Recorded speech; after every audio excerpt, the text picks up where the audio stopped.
係十里人攤瓜瓜，我係 Angel，歡迎收睇我哋呢期嘅頻道。今日啦，我哋加班啊，都要嚟呢邊同你哋拍攝一套啱即刻降咗2萬蚊嘅單位，算係好筍噶啦，因為佢個景又好靚啦，海景，家私家電又可以啦，哇！真係一降價，我哋加班都要過嚟啊！係因為好多海景冇咁靚嘅，都要咁嘅價錢。冇錯啦，而且呢，其實佢唔係一個高樓層啦，佢係屬於一個8樓嘅單位。但係好少一個咁樣8樓嘅單位呢，可以完全冇，係咯，完全冇遮擋嘅，視野好開闊，又可以睇到我哋嘅海景啦、園林景啦，或同埋別墅區，好正啊！係。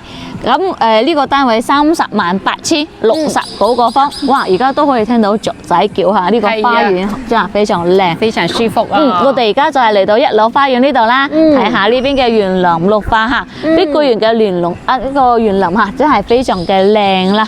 係啊，碧桂園嘅綠化其實真係冇得講㗎。平時咧食完飯咧落街呢邊散步，唔使出花園咧，都係可以好舒服。咁而家咧我哋喺呢邊嘅話咧，海月灣咧，咁我哋即使咧我哋出咗花園去行街咧，都有我哋嘅商業區啦，有我哋嘅街市啦，非常之方便。我哋平時坐車都係一出到呢個花園門口就可以坐到我哋嘅京橋巴士啦，同埋我哋嘅免費穿梭巴士。係啦，如果要去釣魚嘅朋友，從呢度去綠道都非常近嘅。哦，原來綠道都可以釣魚㗎！喺綠道嗰個遊艇碼頭嗰度釣石斑。哇，咁可以啊！都如果有中意釣魚嘅朋友咧，都可以留意翻呢邊嘅單位啦，同埋我哋海月灣嘅單位都可以留意翻㗎。好啦，咁呢期嘅話咧，如果對海景有要求嘅朋友，對視野有追求嘅朋友，仲要靚正啲嘅，仲要價錢平嘅，冇錯啊！呢期唔好錯2萬蚊啊！呢期真係唔好錯過，跟住我哋嘅鏡頭去睇片啦。OK， 咁嚟到呢個單位呢度啦嚇，Angel，知唔知呢個單位而家賣幾多錢呢？依家呢個單位咧係啱降咗2萬蚊㗎，依家只需要308000就可以到手啦，2房，而且佢嘅景觀係真係冇得彈啊！睇海嘅2房，而且係西南方向嘅。咁業主嘅話，而家送晒我哋成間屋嘅家私家電出數啦。目前喺視野咁靚嘅2房下，而且可以睇咁多海景嘅，呢個性價比真係非常高嘅。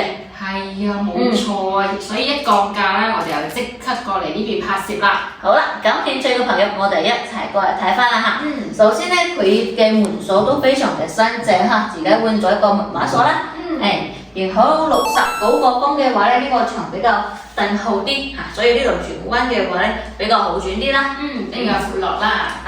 咁呢個餐台嘅話係比較霸氣嘅，係啊，我留意到4人位嘅一個餐台。佢呢個餐台係比正常嘅4人位要長翻啲。係，霸氣少少。係咯，好霸氣咯。哦，佢呢個顏色同呢個梳化下幾搭配嘅喎。同埋佢電視櫃啊係一齊嘅，呢個係咪大理石啊？好重啊！係啊，應該係嗬。係啊，大理石嘅餐台啊，到時都係會送翻俾大家啦。佢嘅呢個台都非常新淨啊！呢種係啊，所有嘢都好新淨，凳咧，都係皮嘅，係啊，好重啊！真係抹一抹咧就可以用啦，非常之實淨啊，係啊。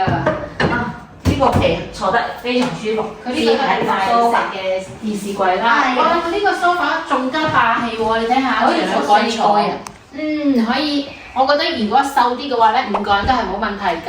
咁坐住喺度睇電視啦，同埋睇翻個景，哇，好靚啊！嗰個。我中意咁睇海。呢個梳化係擺呢度，舒服啊！好多人梳化係擺嗰度㗎。所以佢擺喺呢邊咧係有佢嘅道理㗎。我一直都要建議梳化擺呢度可以直接睇海嘅。之前都有 video， 因為咧我哋電視一般係擺呢度啊嘛。所以咧為咗睇海嘅話咧，梳化可以擺呢度，或者擺大啲都可以。後面呢度再擺個台都係 OK 嘅。係啦，佢呢邊咧係少咗一個茶几啦，咁樣嘅話咧就會顯得咧間屋咧闊落啲嘅，同埋依家其實都唔係好興擺茶几㗎啦，基本上啊係整翻個地氈咧都可以嘅。係啊，呢2個燈嘅話都比較有感覺。係啊，好似水晶燈咁樣啊。然後呢度有我哋出門嘅時候靚嘅鏡，全新鏡係啊，到時睇一睇就可以出門啦。LG 嘅一個電視，以前嘅老款嚇，好耐都冇聽過 LG 呢個牌子。係啊，都係好少聽。掛翻個壁畫咧，感覺咧就比較有氣派啲啦，成間屋。同埋呢邊咧仲有我哋嘅冷氣機。呢個係至高嘅3匹嘅。完全高啦，係啊三匹嘅完全高啦，呢度嘅空間。冇錯啊！呢個係兩房㗎嘛，3匹嘅冷氣一開咧，可以話係成間屋都會好涼爽㗎。呢個防盜網都一咗可防乜網？哦，原來個茶几搬咗出嚟啊！哦，佢嘅茶几，佢係一套㗎。哦，我覺得有啲小氣啊。係因為佢係方形嘅，到時呢個茶几咧，其實可以搬翻喺呢個位咧，都可以喎。你到時搬翻喺呢個側一側呢個位咧，咁又可以放翻啲書啦，或者放啲茶杯啦，都係冇問題。茶葉啦，睇下呢個景觀。呢個景真係冇得彈啊！好少低樓層咧，可以有個咁靚嘅海景。係啊，咁視野咁好嘅海景咯。低樓層一般咧都會有遮擋啊，但係佢呢個咧基本上係冇遮擋㗎。睇綠化，睇海景。係啊，睇園林景，哇！係啦，真係好正啊！呢個西南方向。同埋佢嘅晾衣架啦，都做好晒㗎啦。係啦，OK，係佢擺喺呢度。冇得彈，呢個景真係冇得彈。好啦，過嚟睇下我哋2個房間嘅景觀先。好。 2個房間其實都係睇海嘅。係啊，佢2間房都係朝南嘅。哇！呢個景真係，佢仲原來咧，我哋話嗰個餐台係4人台嚟講比較細，原來佢係6人嘅，因為佢有2張凳喺呢間房嘅，所以佢原來係6人餐台咯。呢度海景都 OK 嘅。係啊，仲做埋我哋嘅防沙網啦。到時呢邊咧，如果整翻個書櫃嘅話咧，光線都係非常充足㗎。呢個床比較細啲。到時可以換翻1.5米嘅床或者1.2米嘅床都係 OK 嘅。當然啦，如果冇咩人過嚟嘅話，擺咁嘅床都 OK 嚇。擺雜物嘅都可以嘅。或者係我哋嘅一個化妝間、衣帽間都可以，或者小朋友嘅兒童間都可以。呢邊咧就係我哋嘅廚房啦。廚房嘅話咧就係比較逼啲啦，乖乖一個人介紹就 OK 啦。呢度嘅話咧係2段式嘅一個衣櫃啦。咁呢邊嘅話咧，佢以前嗰個爐頭嘅可能拆咗啊，然後咧可以睇到啦，粗油煙機可能要換1隻啦，因為每都幾呢個粗油煙機已經生咗鏽啦。咁呢度凹落去嘅可以擺雜物啦，擺我哋嘅洗衣機、消毒櫃都係 OK 嘅。上面嘅話咧，呢種都可以用嚟直接用下呢個置物櫃。嗱，呢個洗餸嘅、洗生果嘅。以前咧係呢個長期住所以呢個生活氣息比較濃啲。咁呢邊嘅話咧係我哋生活陽台啦。生活陽台咧佢係小天鵝嘅一個滾筒嘅洗衣機，萬豪嘅熱水器。呢度咧做好我哋嘅一個風窗啦，同埋呢個防蚊嘅一個網啦。呢度就用嚟浸浴缸嘅嗰種應該係嘅。好啦，過嚟睇下我哋嘅廁所嚇。係啊，嗰個我留意翻咧，佢呢度咧係有少少反間㗎。係啦，洗手間呢邊咧，我哋一般都會留意翻單位洗手間出面有冇反間嘅。咁呢一個單位咧係有㗎嚇，所以到時咧需要我哋修復翻㗎。重新鏟過咗防水，重新入。係啊，呢個咧我哋嘅洗手間，咁海悅灣呢邊嘅洗手間咧係冇做乾濕分區嘅嚇，所以如果到時我哋收翻樓嘅朋友係想做乾濕分區嘅話咧，建議呢個廁所咧要側一側身，咁之後再做一個半圓形嘅乾濕分區啦嚇。如果唔做嘅話咧，我哋整個防水鏈都係可以嘅。咁樣呢邊咧都係交收標準啦。咁樓下面呢度咧就係我哋嘅儲物空間。其實如果係1個人住或者2個人住嘅話，呢個儲物空間其實咧，我覺得應該係足夠㗎。呢邊掛翻啲毛巾啦，呢邊咧台上都可以放翻我哋嘅牙刷牙膏啦。我覺得都係可以㗎。睇翻我哋嘅主人房啦。主人房呢度都要重新鏟過，重新油下啦。主人房呢邊都係有少少反間㗎。係啦，呢度1.5米嘅床啦，擺咗2個床頭櫃。業主佢中意比較黑色嘅呢種款可能比較麗睇啦。比較襟睇。係2個房間都係格力嘅冷氣機。不過咧，佢呢個床頭咁睇呢個景觀更加靚啲。係啊。因為我哋側身咁睇呢個景觀真係非常嘅靚。係啦，雖然咧間房呢一邊呢個單位係有少少遮擋啦，但係如果你側翻身或者你瞓翻低嘅話咧，就可以直接睇到我哋嘅海景同埋我哋嘅園林景啊！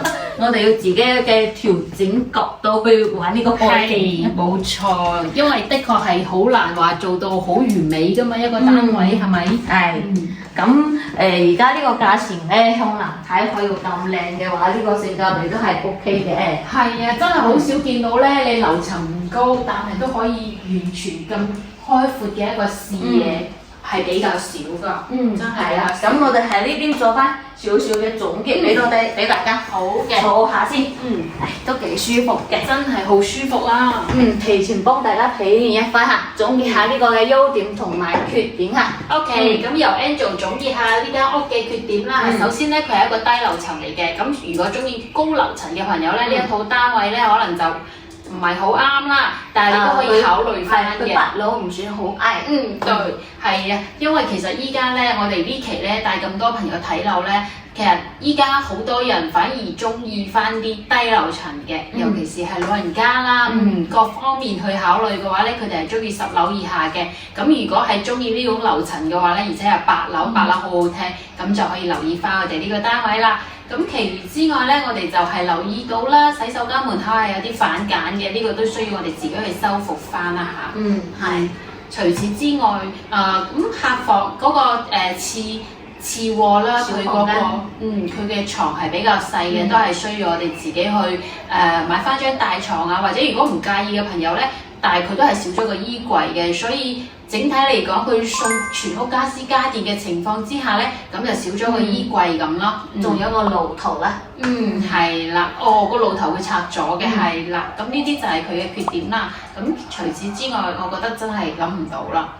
係。咁如果大家睇到有嘅話，都可以評論區補充翻嘅。俾我哋聽啊。好，咁我就講下呢個嘅優點嚇。第一個嘅話咧，佢呢個係面積，呢個睇海嘅面積嚇，睇海呢個感覺嘅效果係比較靚嘅，西南方向嚇。而且咧喺三期呢度嚟話嚇，呢個單位呢個價錢咧，其實佢唔算貴，因為佢視野海闊啊嘛嚇。仲有咧，佢係69個方嘅兩房，可以做我哋南北對路嘅，空氣嘅話咧非常嘅流通啦。咁除此之外嘅話咧，佢2個房間都係有海景嘅，仲有可以曬到太陽嘅。仲有咧，佢呢種家私家電咧都係算比較 OK 嘅，比較靚啲啦，可以睇到呢個質素啦。係啊。最主要就係呢個價錢啊比較 OK 啦，我覺得佢單壁嘅空調2個隔離嘅空調都係比較 OK 嘅。總體嚟講咧，性價比非常高。係啊，308000你就可以攞到呢個咁樣嘅景觀喎。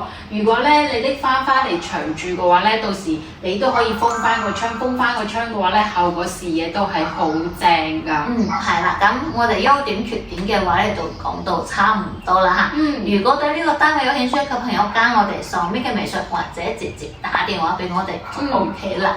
我哋都可以去各大口岸接你哋過嚟睇樓㗎嚇。咁我哋接你哋過嚟睇樓期間咧，我哋係唔會收取任何一分錢費用啦。你只需要話翻俾我哋聽幾多點、幾多個人喺邊個口岸，我哋都會準時提前到達去接你哋過嚟㗎嚇。完全放心，我哋係唔會收錢嘅。咁除此之外咧，你除咗呢套單位咧，你想了解其他單位咧，都可以話翻聲俾我哋聽，或者你都可以同我哋講你想買幾多錢嘅單位啦，想買幾多房㗎啦。我哋都會精準咁幫你匹配翻你所需求、你中意嘅單位俾你哋，再帶你哋睇多幾套對比㗎。全程愛心㗎。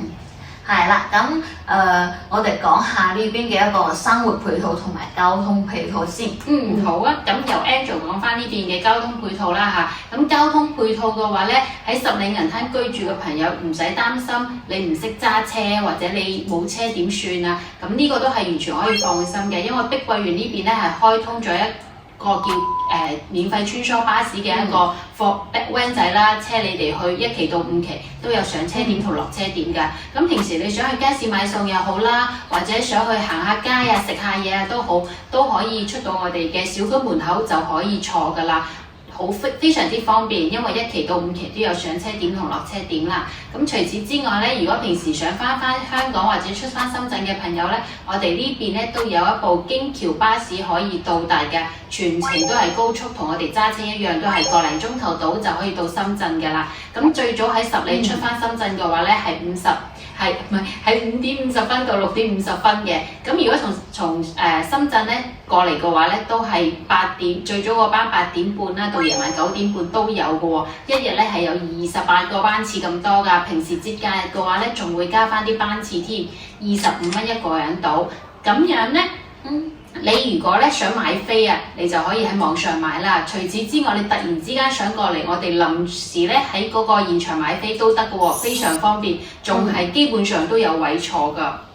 係啦。咁哥哥講下呢邊嘅生活配套先嚇。我哋其實咧喺呢邊長期居住嘅，生活嘅話都係算比較方便嘅嚇。我哋呢度有3個街市啦，2個政府註冊嘅診所啦，1個社區醫院啦，同埋咧我哋仲有2個國際學校啦，2個幼稚園啦，3個公立小學啦，1個室內嘅體育館啦，美食街、海鮮街都好幾個，仲有呢邊嘅沙灘、大海綠道嚇，非常嘅舒服。仲加埋而家樓價咁平，執翻一套自己居住養老度假，間中住下都非常 OK 嘅。係啊，真係㗎！呢邊咧生活配套又完善啦，而且咧出門咧就係度假嘅感覺，非常之適合我哋養老同度假嘅，真係。係啦，呢度冇重工廠冇工業啊嘛，嗬，慢生活啊。好啦，真係舒服。呢期講到差唔多，仲未訂個朋友喐喐你嘅發財小指，幫哥哥訂下一個訂閱。